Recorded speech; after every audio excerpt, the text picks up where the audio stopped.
सद्बुद्धि सन्मार्ग और कार्य का संकल्प देना, अडिग रहे विश्वास तुम पर, ऐसा अंतः कर देना, मेरे हृदय में आने में तुम्हें कोई संकोच न हो। हे गुरुदेव, मुझे नज़रों से दूर कभी न होने देना। हे गुरुदेव, मुझे नज़रों से दूर कभी न होने देना। नमस्कार, गायत्री चिंतन धारा के इस सतत प्रवाह में आप सभी का स्वागत है। मित्रों, आजकल विशेष दिन चल रहे हैं और हम लोग शताब्दी मना रहे हैं। अखंड ज्योत की शताब्दी, गुरुदेव के साधना की शताब्दी, वंदनीय माता जी की जन्म शताब्दी और एक बहुत बड़ा पर्व का माहौल पूरे देश में है। इस माहौल में लोगों के पास सूचनाएं जाना बहुत ज़रूरी है। सभी लोग तो शांति कुंज जा नहीं सकते, अपने अपने स्थान पे लोग कार्यक्रम कर रहे हैं। कुछ सूचनाएं हैं मूलभूत और कुछ इस कार्यक्रम की गरिमा है। तो उस कार्यक्रम की गरिमा और वो सूचनाएं लोगों के पास पहुंचे, इसके लिए ज़रूरी है कि आप वीडियो को लाइक कीजिए, शेयर कीजिए और ज़्यादा से ज़्यादा लोगों तक पहुंचाइए, ताकि जन्म शताब्दी की सार्थकता बने। क्योंकि ये भाषण सुनने या प्रदर्शनी देखने का विषय नहीं है, ये तो गुरुदेव के लक्ष्य को पूरा करने की बात है। तो वो हम सबको करना है। वो तो हम सबके पास में उसकी भाव संवेदना पहुंचनी चाहिए और भावनाशील होकर के लोग अपनी यथाशक्ति काम करें, ये अपना प्रयास होगा। तो आज अपन इसी विषय पर चर्चा करने वाले हैं और शीर्षक इसका यही है, माँ तेरे चरणों में हम शीश झुकाते हैं। मन शांत हो, भावनाएं पवित्र हों और हृदय श्रद्धा से भरा हुआ हो। उस समय आप इसको सुनेंगे तो ये ज़्यादा ग्राह्य होगा, ज़्यादा उपयोगी होगा। तो अन्य वीडियो की तरह कैसे भी इसको देख सुन लिया, ऐसा नहीं है। वंदनीय माता जी को अपने हृदय में स्थान देना है। शांत चित्त होकर के इस काम को हम करेंगे। उम्मीद है कि इस पूरे एपिसोड में आप माता जी का सानिध्य महसूस करेंगे और उनकी छत्र छाया महसूस करेंगे। यूँ तो हमारी संस्कृति में प्रत्येक नारी को ही माँ के रूप में देखने की बात कही है, माँ के रूप में पूज्य माना है। लेकिन फिर भी माँ जो है वो एक शरीर नहीं है, उसको शरीर के रूप में नहीं देखा जा सकता। माँ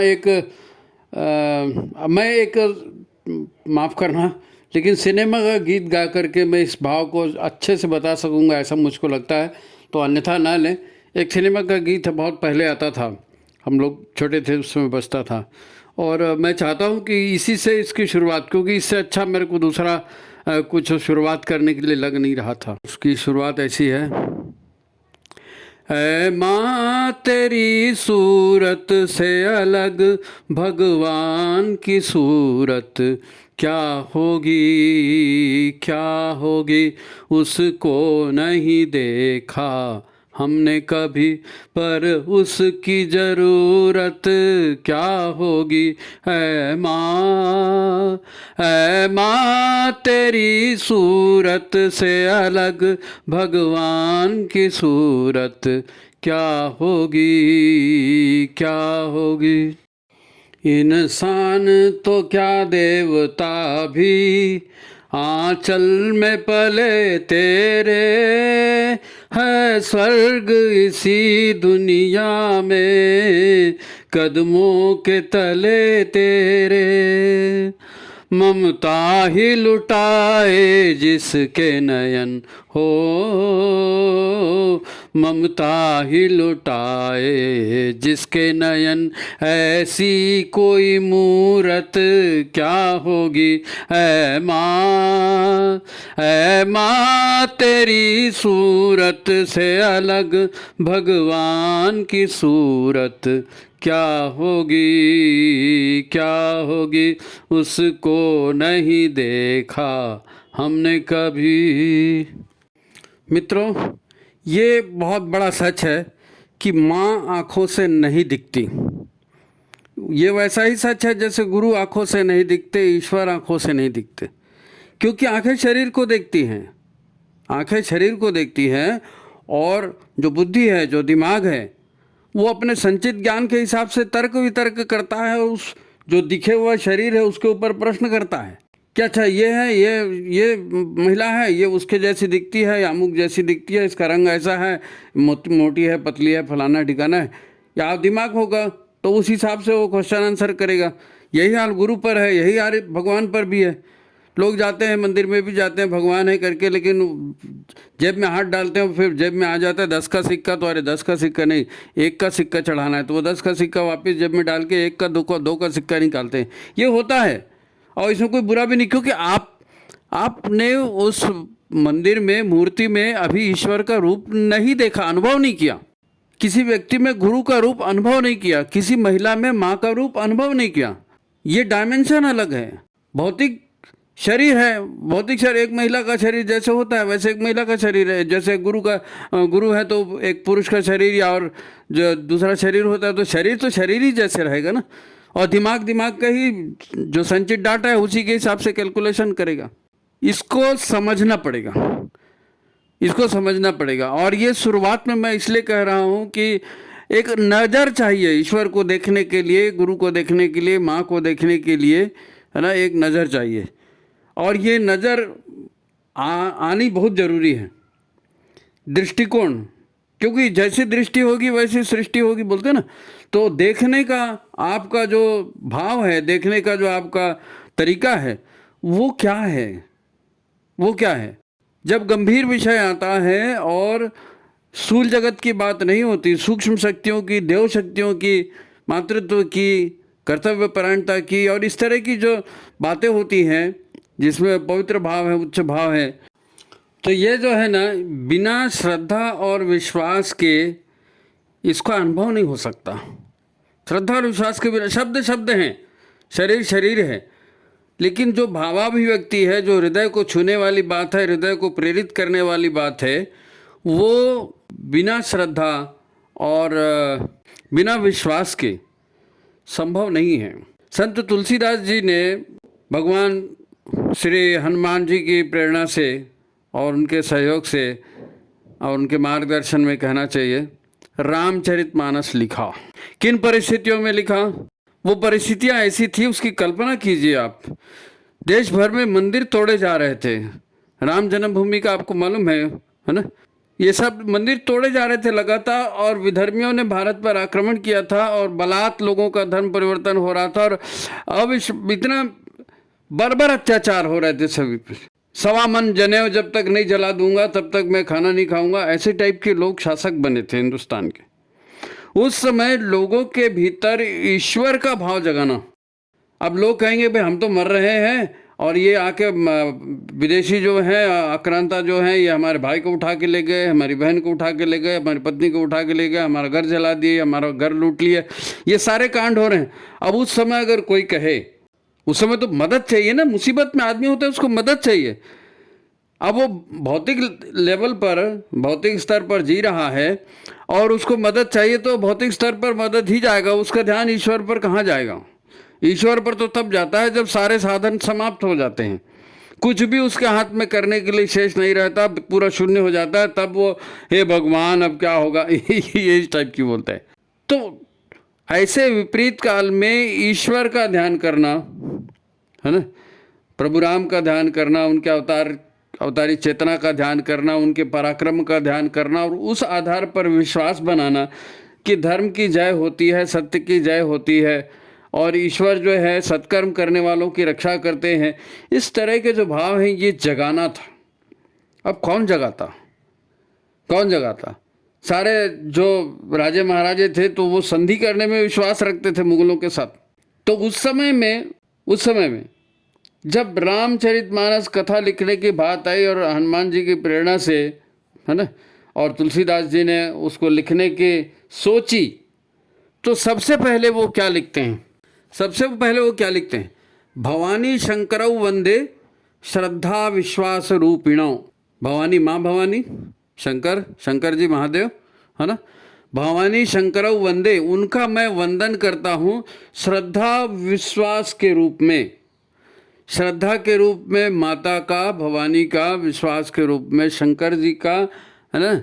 भवानी शंकरौ वंदे श्रद्धा विश्वास रूपिणो, है ना। याभ्याम बिना न पश्यन्ति, इनके बिना वो नजर ही नहीं आएगा। ना पश्यन्ति, याभ्याम बिना ना पश्यन्ति, सिद्धा स्वांता स्थमीश्वरम। मतलब श्रद्धा और विश्वास के रूप में महाकाल और माँ भगवती की वंदना, शिव और पार्वती की वंदना करते हैं श्रद्धा और विश्वास के रूप में।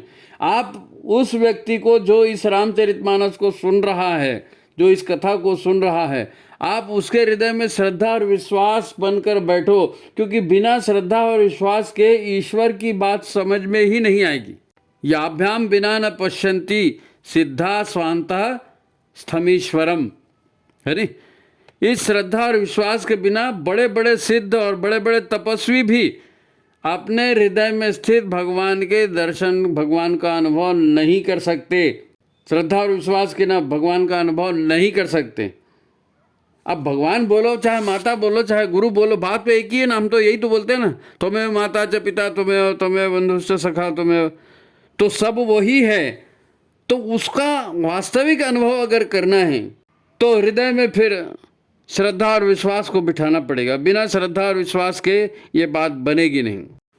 अब बात हो रही है माता जी की जन्म शताब्दी की, और हम बात कर रहे हैं श्रद्धा और विश्वास की। अब माता जी को जिन्होंने चित्र के रूप में देखा है, या ये जानते हैं कि भाई ये गुरुदेव की पत्नी है और गुरुदेव महान है, तो चलो उनकी पत्नी भी महान है, तो उसको भी भगवान बोल रहे हैं, तो इनको भी भगवान बोल रहे हैं, तो चलो भाई अब पूजा कर ही लेते हैं। नहीं, ऐसा जो करेंगे वो समझ नहीं पाएंगे।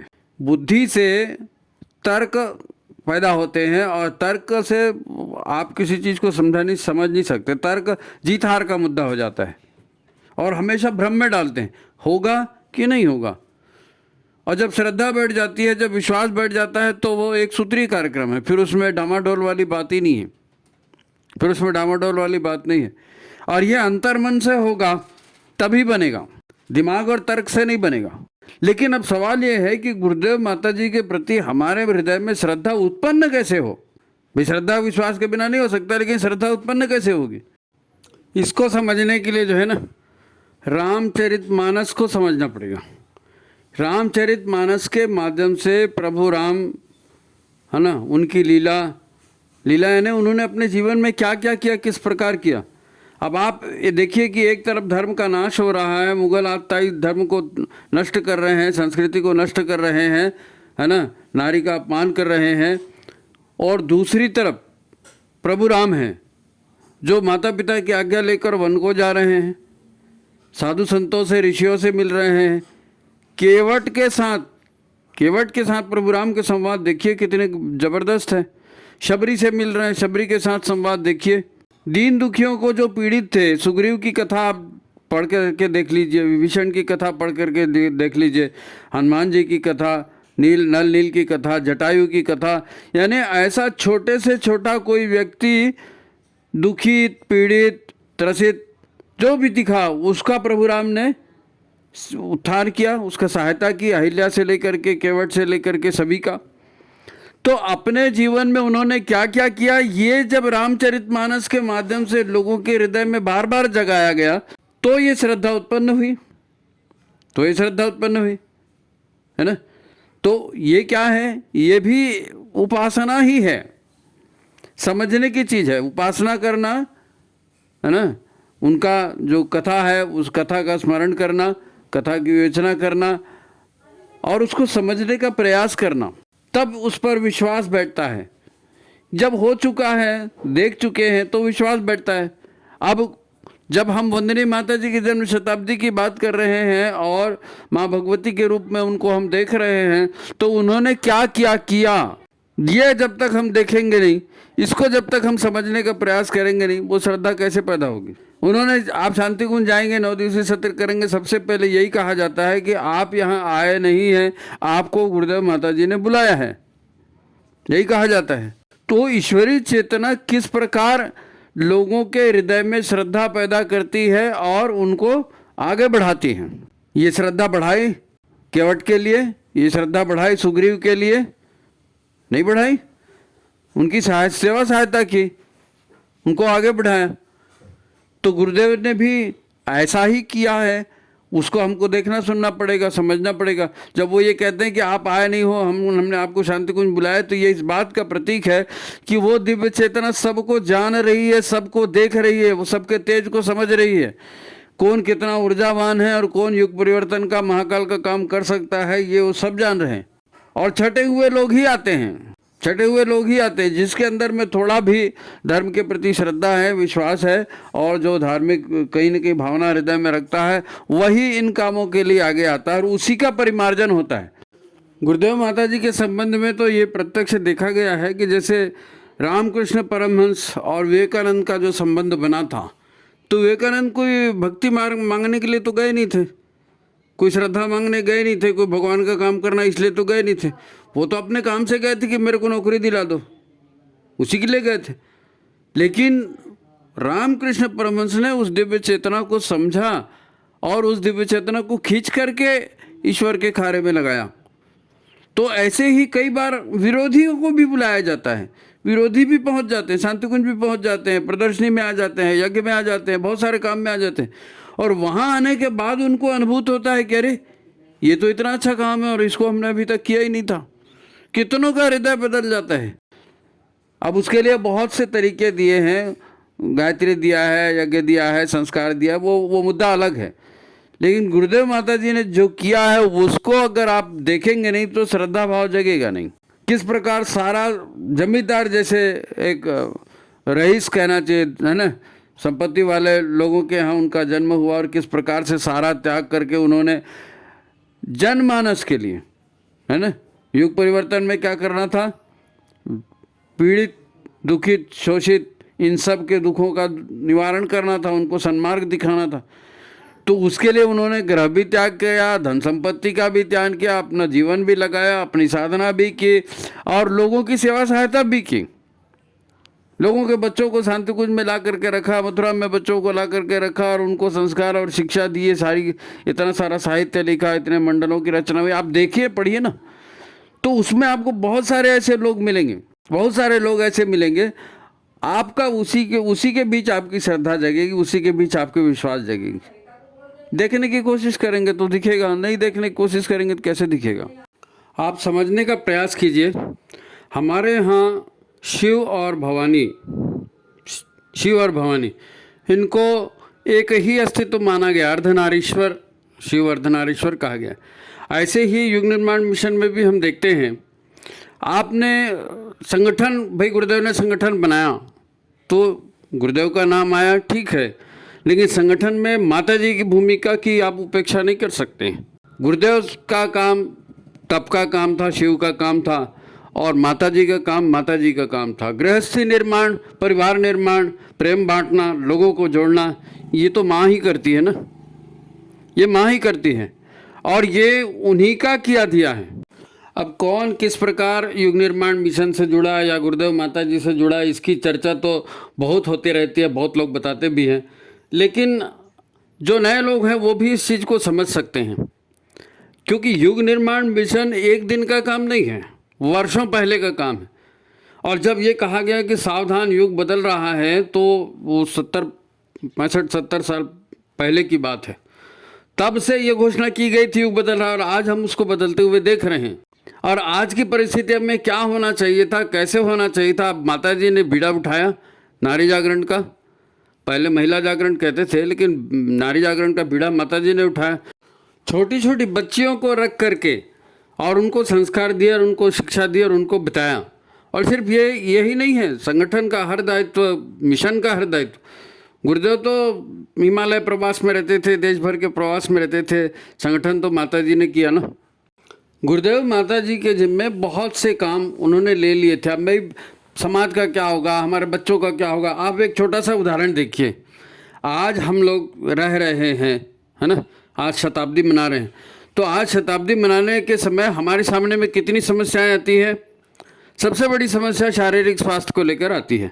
हमारे से उठते नहीं बनता, हमारे से बैठते नहीं बनता, हमारी कमर नहीं चलती, हमको ये हो गया, हमको वो हो गया, ये सारी बातें आती है ना।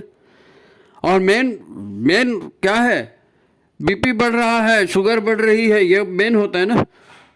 हर दूसरे आदमी को शुगर की समस्या हो जाती है।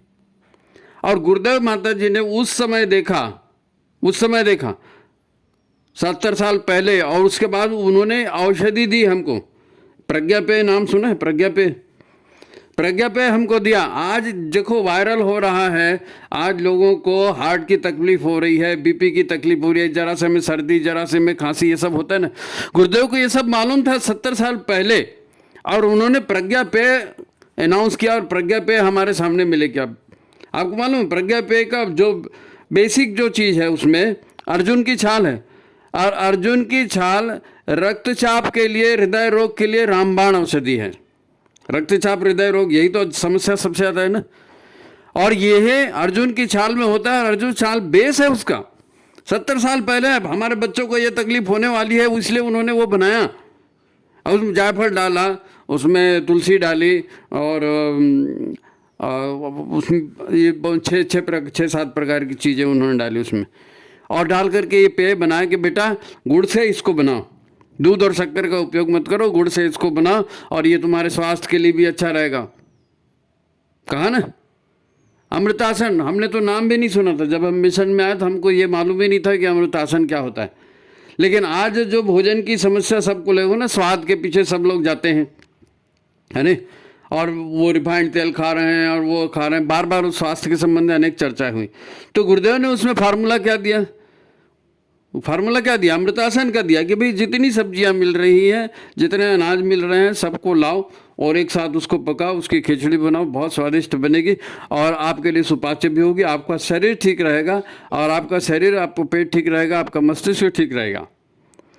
यानी आपको सर्दी बुखार से लेकर के, और आपको हृदय रोग से लेकर के, और आपको पेट के रोगों से लेकर के, और इन सारी चीज़ों का इलाज 70 साल पहले गुरुदेव ने कहा कि हमारे बच्चे स्वस्थ रहने चाहिए। स्वस्थ शरीर, स्वच्छ मन, अपना सभ्य समाज। केवल गीत में नहीं, प्रैक्टिकली करके दिया। इतने दूर का कौन सोचता है जी 70 साल के बाद कि क्या होने वाला है युवा पीढ़ी का। लेकिन आज, अब ठीक है, कौन पीता प्रज्ञा पे, कौन नहीं पीता, मुद्दा अलग है, लेकिन उन्होंने अपनी तरफ से दिया है। उन्होंने अपने तरफ से देव परिवार की बात की, उन्होंने अपनी तरफ से सारा साहित्य लिख करके दिया। अब यार, जिसकी जैसी पात्रता होती है, जिसकी जैसी सोच होती है, वो करता है। और गुरुदेव के समय भी लोग ऐसी प्रश्न उठाते थे, तो गुरुदेव ने साफ कहा था कि भाई आप जो है ना, दो ही लोगों को देखो, आप दो ही लोगों को देखो। एक तो आप मुझको देखो, और एक अपने आप को देखो। एक मुझको देखो और एक अपने आप को देखो। हमारा गुरु शिष्य से संबंध है ना, तो सीखो हमारे से। दूसरा क्या करता है उधर नहीं देखना है। कितनी छोटी छोटी बातें, आपका पेट ठीक रहे, आपका स्वास्थ्य ठीक रहे, आप आध्यात्मिक विकास में आगे जाए, ये कौन कर सकता है? ये कौन कर सकता है? ईश्वरीय चेतना वंदनीय माता जी के रूप में, माँ भगवती के रूप में जब हमारे बीच अवतरित थे, और उन्होंने जिस तरह के काम किए, उसे घटना बहुत प्रसंग भरा पड़ा है। मैं आपको एक छोटी सी क्लिप दिखाता हूँ। क्यों कह रहा हूँ? क्योंकि क्या होता है, जितने भी अवतारी चेतना आते हैं ना, तो जब अवतार होता है तो लोग समझ नहीं पाते कि ये अवतार है। जैसे भगवान राम का अवतार हुआ तो सब लोग ये नहीं समझ पाए कि ये भगवान है, या कृष्ण का अवतार हुआ तो सब लोग ये नहीं, कोई ग्वाला कहता, कोई माखन चोर, कोई फलाना ठिकाना, वो उटपटांग ढंग से उसके विश्लेषण वर्णन करते हैं। लेकिन वो अवतारी चेतना है, ये तो बाद में उनके कृत्य जाने के बाद में पता चला, है नहीं। लेकिन यदि आप आज आ गए हैं, और यदि आप आज जुड़ गए हैं, तो आप मान के चलिए गुरुदेव ने, माता जी ने आपको जोड़ा है, तो आप समझ तो जाइए इस सुअवसर कौन सा है। इस सुअवसर का पहचानिए और पूरी तरह से समर्पित होकर ईश्वर के साथ जुड़ जाइए। यही तो उद्देश्य है जन्म शताब्दी मनाने का, जन्म शताब्दी मनाने का। देखो, शांतिकुंज में इससे पहले बहुत बड़ा कार्यक्रम हुआ था सन 2000 में, महापूर्णावती का। और महापूर्णावती कार्यक्रम हुआ था, वो महापूर्णावती का दृश्य जिन्होंने देखा होगा, पूरा हरिद्वार भर गया था, पूरा हरिद्वार भर गया था। हर सड़क जाम, कहीं से भी जाओ, जाना मुश्किल, गाड़ियाँ निकलना मुश्किल। और उसको देख करके इतना व्यथित हुआ। उस समय एक कविता लिखी गई थी, आप जरा उस कविता को सुनिए, और उस समय के जो हमारे समर्पित कार्यकर्ता थे उनके भावों को देखिए आप। एक बात जो है ना मन में बिठा लो कि गुरुदेव माता जी को पूजा करवाने का कोई शौक़ नहीं है, और ये कार्यक्रम भी हो रहे हैं तो ये गुरुदेव के, हमारे गुरु महान हैं, हमारी माता जी महान है, उसके लिए नहीं हो रहे हैं। इस बात को दिमाग से निकाल दो। ये इसलिए हो रहे हैं कि युग निर्माण में सहभागी बनने का और अपने भविष्य को उज्जवल बनाने का ये सुअवसर हमको मिला है, हम इसको पहचानें।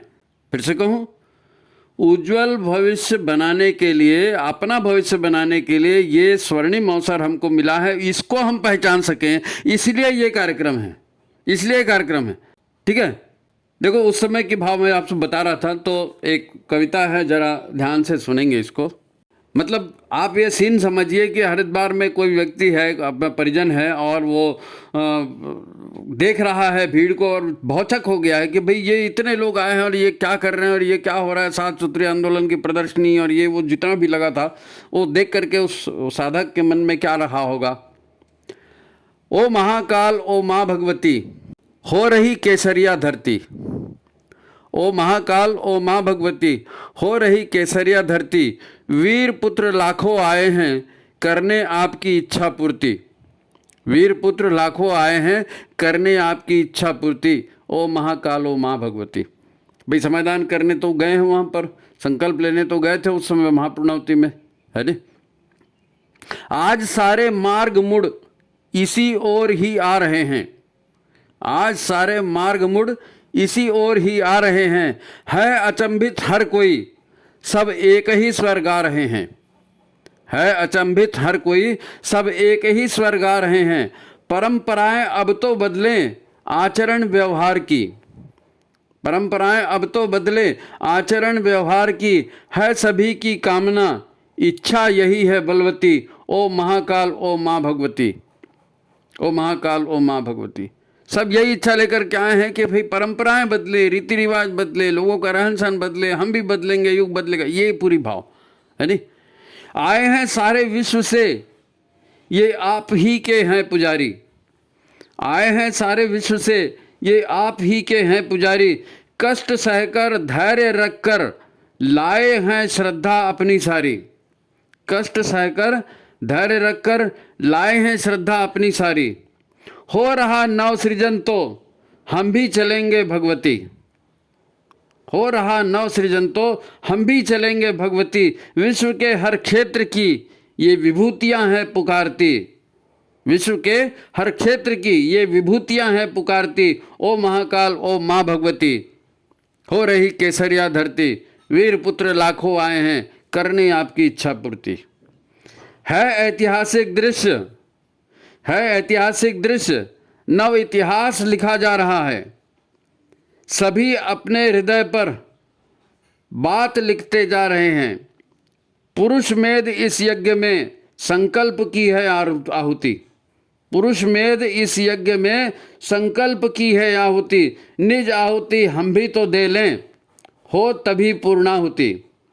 अब ये युग संधि महापुरुषण की पूर्णाहुति की बात थी, तो उसका ये प्रसंग इसमें हो गया है कि भाई ये को पुरुष मेध यज्ञ जैसे उसको बहुत विशाल है नहीं, तो उसमें हम भी अपने संकल्प की आहुति दें और उस संकल्प के आधार पर हम जिएं। वो भीड़ को देख करके वो ऐसा कुछ दिमाग में दिव्य चेतना उतर रही थी कि हर तरफ चमत्कार हो रहे थे ना। तो यही भाव मन में आ रहे थे कि पुरुष मेद इस यज्ञ में संकल्प की है आहुति। निज आहुति हम भी तो दे लें, तभी तो हो पूर्णाहुति। ओ महाकाल ओ माँ भगवती, हो रही केसरिया धरती। वीर पुत्र लाखों आए हैं करने आपकी इच्छा पूर्ति। मित्रों, ये सामान्य समय नहीं है। व्यक्ति भ्रष्ट हो चुका है। परिवार जहाँ प्रेम का आधार होता है वो परिवार टूट रहे हैं, आपसी संबंध टूट रहे हैं। लोगों को अपना शरीर संभालते नहीं बन रहा है, अपनी धरती संभालते नहीं बन रही है, पानी संभालते नहीं बन रहा है, कुछ भी चीज़ संभालते नहीं बन रहा, कुछ भी अच्छा नहीं है। अब कुछ भी अच्छा नहीं है, इसीलिए तो महाकाल संपूर्ण व्यवस्था को बदलने के लिए आए ना, आमूलचूल परिवर्तन के लिए। महाकाल और महाभगवती छोटे मोटे काम के लिए आते हैं क्या? पूरी दुनिया की सारी उल्टी व्यवस्था को उलट के सीधा करने आए। गुरुदेव ने कहा ना, हम उल्टे को उलट के सीधा करने के लिए आए हैं बेटा, उल्टे को उलट कर सीधा करने आए। देखो, हमने आज तक यही सीखा था कि संसार में परिवर्तन स्थूल में बाद में होता है, सूक्ष्म जगत में पहले होता है ना।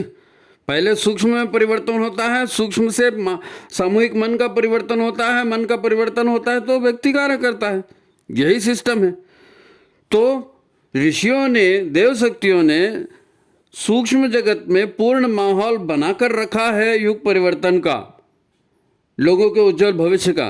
लेकिन उसके बावजूद भी जिन अवतारी चेतनाओं को हमारे सम्मुख गुरुदेव या माता जी के रूप में प्रस्तुत किया गया, वो प्रत्यक्ष आए और उन्होंने प्रत्यक्ष कंधे से कंधा मिलाकर काम किया। ये वैसे ही है जैसे प्रभु राम ने रीछ वानरों के साथ काम किया था, या भगवान कृष्ण ने जो है वो ग्वाल बालों के साथ मिल करके और अर्जुन के साथ मिल करके परिवर्तन का काम जुटाया था। तो वो अवतारी चेतना आकर के हम लोगों के साथ तुम्हारे हमारे जैसे रिश्ते बना करके उन्होंने इस काम को आगे बढ़ाया था। अब समझने की बात है, वंदनी माता की जी की जन्म शताब्दी है ना, और जाहिर है कि सारे के सारे तो सुधरने वाले हैं नहीं सुधरेंगे, सब कुछ नहीं सुधरता, और जो नहीं सुधरता उसको महाकाली नष्ट करती है, महाकाल नष्ट करते हैं। ये तो है, विनाश तो होगा, लेकिन सज्जनों के उद्धार का भी यही मौका है, सज्जनों के उद्धार का भी यही मौका है। अभी दोनों तीनों कार्यक्रम हो रहे हैं, गुरुदेव की साधना की शताब्दी है, अखंड ज्योत की शताब्दी है, वंदनी माता जी की जन्म शताब्दी। आज अपन वंदनी माता जी को ही लेकर के बात कर रहे हैं कि किस प्रकार उन्होंने संगठन में जोड़ा, इतने सारे शक्तिपीठों को जोड़ा, हर परिवार में बच्चों के नाम क्या हैं, उनकी शादियां हुई कि नहीं हुई, उनकी नौकरी लगी कि नहीं लगी, ऐसा प्रेम बांट करके संगठन बना है ना, प्रेम बांट के संगठन बना है। माता जी को क्या बोले, अब जिसको उसका प्रेम मिला है वही उसको जानता है। आंसू आ जाते हैं जी, आंसू आ जाते हैं। हमने तो स्वयं प्रत्यक्ष अनुभव किया उस चीज़ का, इसलिए हम जानते हैं। और ये एपिसोड बनाने के पीछे भी बात यही हुई थी कि लोग जिनको माता जी ने बुलाया है अपने पास, वो विश्वास तो करें माता जी पर, विश्वास तो करें उनके लक्ष्य पर, विश्वास तो करें उनके आदेश पर।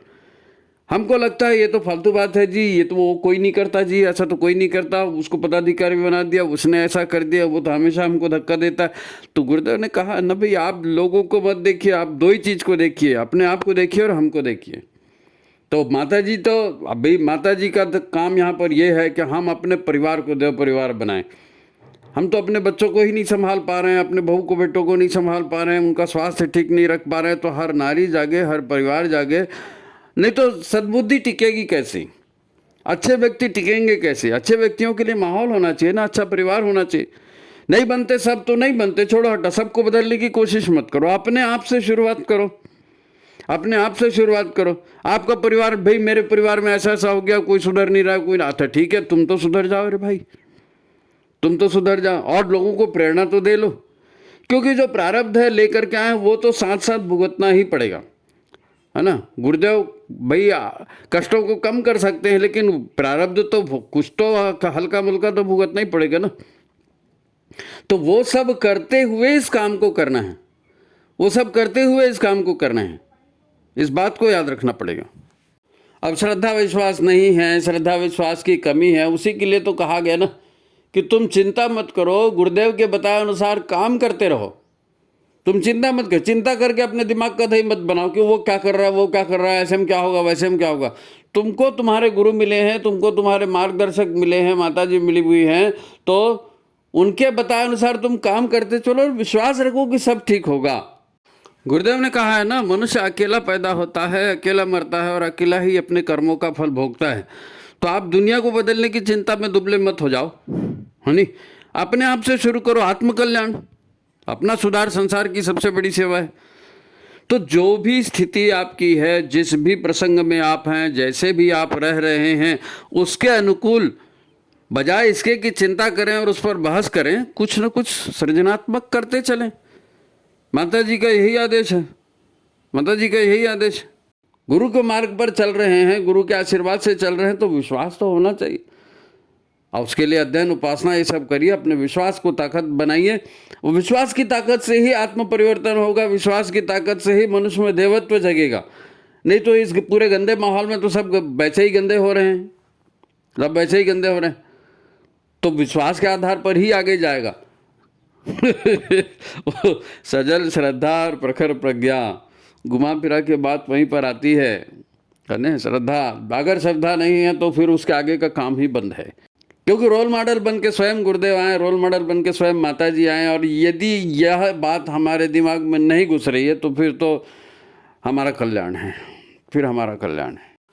अंत में मेरी आपसे यही सलाह है कि ये वाणी आप तक पहुंच रही है, इसका इशारा समझिए। आप, ये वाणी आप तक पहुंच रही है, इसका इशारा समझिए, और सामान्य सी बात है, गुरुदेव माता जी आपने दीक्षा लिया हो न लिया हो अलग बात है, लेकिन एक बात याद रखिए, आप माँ भगवती भवानी मान के चलिए, शिव माँ पार्वती मान के चलिए, कुछ भी मान के चलिए, आप कोशिश कीजिए, एक प्रयोग कीजिए, कोई पैसा नहीं लगने वाला है।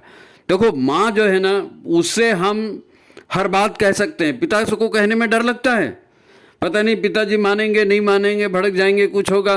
माँ को तो धीरे से बोल देते हैं, फिर माँ पिताजी से बात कर देती, होता है ना घर परिवार में। तो यही संसार में भी होता है। आप बहुत भाग्यशाली हैं कि माँ से आपका संपर्क हुआ है। माँ भगवती बोलो, माँ भगवती बोलो, जो भी गुरुदेव माता जी बोलो, जैसा भी बोलो, माँ से संपर्क हुआ। आप अपने घर में देव स्थापना रखे हो ना, उसको जीवंत बनाओ, उसकी नित्य पूजा करो और वहाँ पर माता जी से बात करो। माता जी से कई बात पूरी होती है, माता जी से कई बात पूरी होती है। उनके सामने प्रार्थना कीजिए, उनके सामने संकल्प कीजिए कि माँ मैं ऐसा ऐसा करना चाहता हूँ, मेरी मदद करो। बराबर मदद होती है, अच्छे काम के लिए, स्वार्थ के लिए नहीं, अच्छे काम के लिए। तो आज के एपिसोड में इतना ही करते हैं, लंबा हो जाएगा, है ना। आप सभी ने ध्यान से सुना, अपने सलाह अपने विचार टिप्पणी में हमको दीजिए, है ना। कमेंट बॉक्स में लिखिए आपको कैसा लगा एपिसोड, और अच्छा लगा तो लाइक शेयर कीजिए, ज़्यादा से ज़्यादा लोगों तक पहुंचाइए। इस विषय पर काफ़ी वीडियो आने वाले हैं, है ना, क्योंकि शताब्दी वर्ष पर काफ़ी वीडियो आने वाले हैं। तो हर वीडियो को आप ध्यान से, कोई वीडियो आपसे चूके मत, ठीक है। तो सभी को प्रणाम, आज की बात यही समाप्त करते हैं। माँ भगवती आपका कल्याण करे, ठीक, नमस्कार।